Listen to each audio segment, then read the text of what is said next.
Hi, I'm Bob Hill, and I'm the president of the Church of Scientology Mission of Riverdale at 308 Broadview Avenue in Toronto. This is Sunday service number 55, and it's how to feel better in troubled times.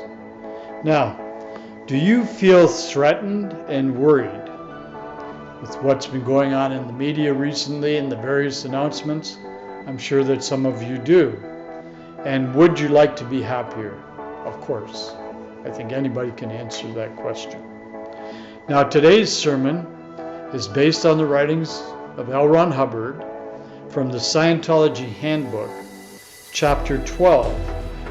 And that chapter is called Solutions for a Dangerous Environment. So I'm going to go over parts of that chapter with you right now, and this may help you if you're feeling at all threatened or worried, or you woke up in the morning and going, oh my God, what's going to happen to me? Well, this may help you. So here we go. People are looking for a less threatening environment, or at least for a way to better endure the environment they live in. The concept of the dangerous environment will be understandable to the individual no matter how crudely it is put to him. Just the concept that he considers the environment dangerous and overwhelming, and he doesn't quite know where the danger or overwhelm is coming from, is an enormous piece of wisdom. So just knowing that there may be a dangerous environment being manufactured, or knowing where it's coming from, or what it is that's causing the overwhelm for you, that is a great piece of wisdom. Shrinking back from a very threatening environment that may overwhelm him at any moment, unable to progress forward into greater endurance or power to handle the threatening environment, this is his life? I mean, think of that. If you have a dangerous environment, and it's being manufactured, and it's being put there for you, and it's sitting there, and you're thinking, God, it's a dangerous environment. Right now, it could be as significant as this little tiny microscopic virus is creating a dangerous environment for us. And if a person shrinks back, when we say shrink back, it means he pulls himself inward on himself. He then starts to feel worse and worse and worse. The person who can keep his attention outward and keep putting it out there and putting it out there and creating more and more space for himself, he's not necessarily worried about dangers in the environment because he can see them and he can face up to them. An individual's health level, sanity level, activity level, and ambition level are all monitored by his concept of the dangerousness of the environment. There are real areas of danger in the environment. There's no question about that. But there are also areas being made to seem more dangerous than they really are. Thus, if a person is marched forward into these sectors of his environment and got to inspect them, he can perceive for himself that the environment is not as dangerous as it is being made to seem. Now you can take a look at today, for example. It's a bright, beautiful, sunshiny day, and it's warm.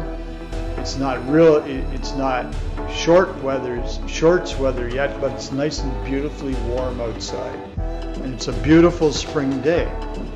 That's not a dangerous environment. But if we were to follow what's being forced at us and pushed in our face, we would think that is a dangerous environment. All one has to do is go outside and observe that it's a beautiful day, and the environment becomes less dangerous. So with increased confidence in his ability to handle at least these sectors of his environment, his health, well-being, sanity, and activity levels will rise as well. So as you increase the person's ability to face the environment and look at it and take away that dangerousness, he gets healthier, his sanity level increases and his activity level will rise. A number of simple procedures can help a person increase his command over his environment. The master question of all these techniques is, what part of the environment isn't threatening? If one can get him to differentiate and find out there are some parts in the environment that aren't threatening, he will make considerable gain. What is the individual's expectancy at this level? It may be this low that he just won't be so frightened when the doorbell rings. This sounds like a tiny improvement.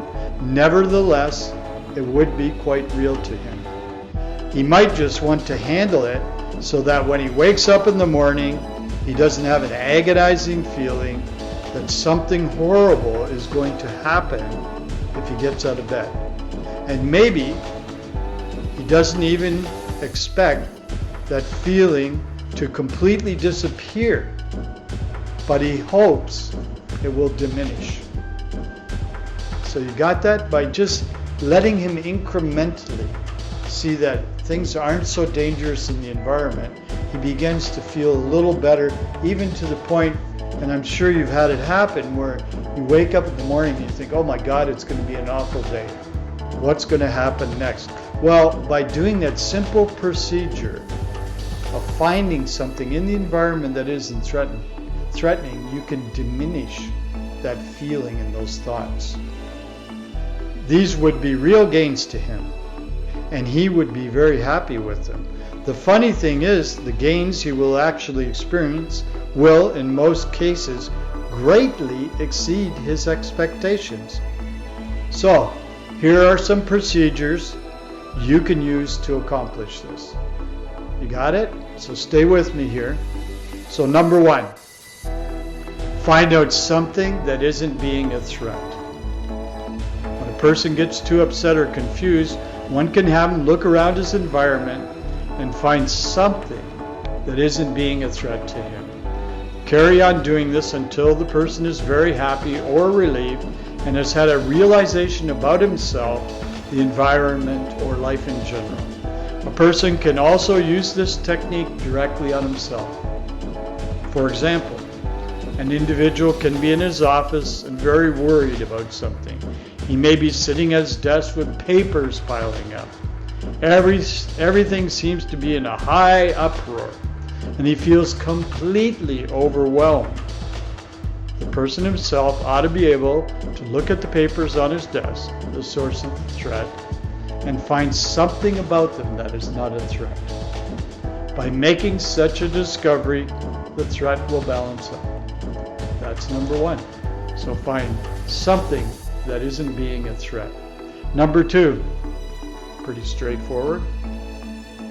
Don't get hung up on reading newspapers or reading what's in the news. This is very simple.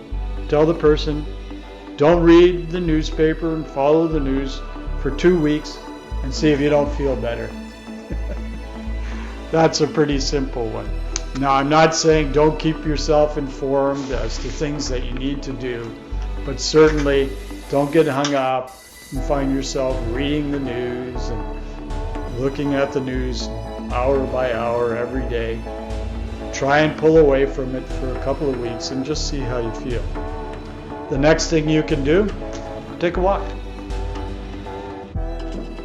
Another way of having a person look at the environment and discover that it isn't so threatening is a technique called take a walk. If a person feels bad, have him take a walk and look at things as he walks. The effort here is just to get the individual to inspect the environment and find out that there is some slightly greater security in it. One just wants the person to look and find out if the environment is as threatening as it appears to be.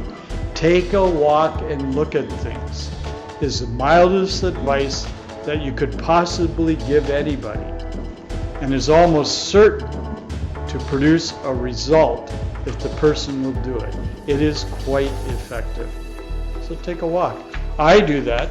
I always take a walk. I take a walk sometimes 2 times a day.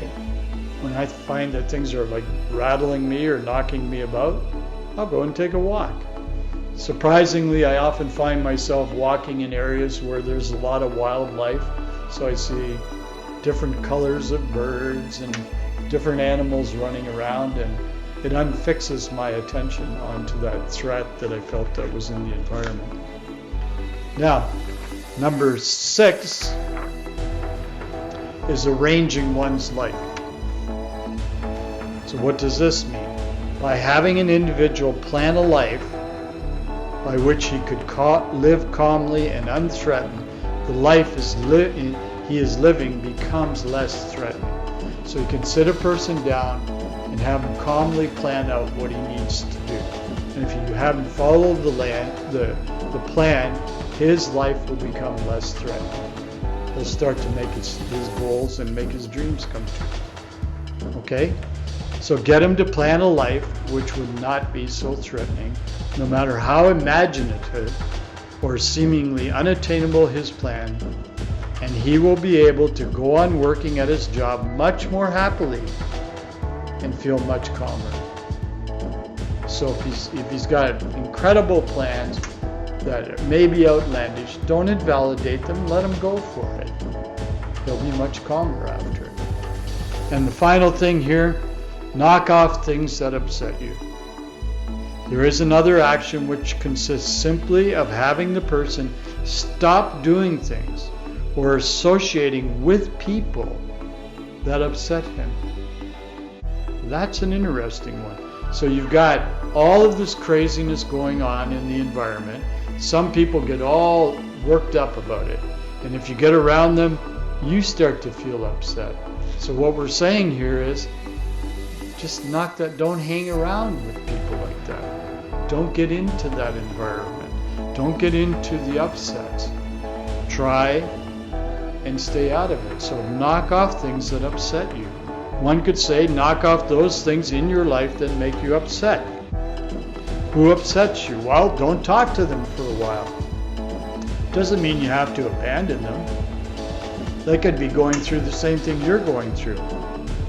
You could tell them to go take a walk or something, but don't spend your day or your night talking to them. So what activities leave you feeling worse? Well, just don't do them for a while. What things in the environment aren't really a threat to you? All right. Have you got some of those? Fine. Now associate with those. Pay more attention to them.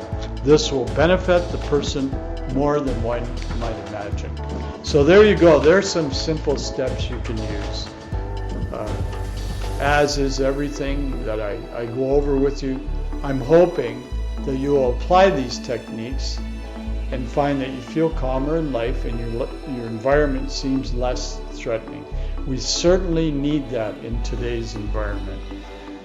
That's the end of today's sermon. I hope you enjoyed it. I'll give you if you want to get more information on this, get the booklet, Solutions for a Dangerous Environment. It's one chapter of the major book, but you can get that booklet separately. It's called Solutions for a Dangerous Environment again, and do the procedures and you'll improve your happiness. So join us next week for more information on how to improve your life and help others. Thank you.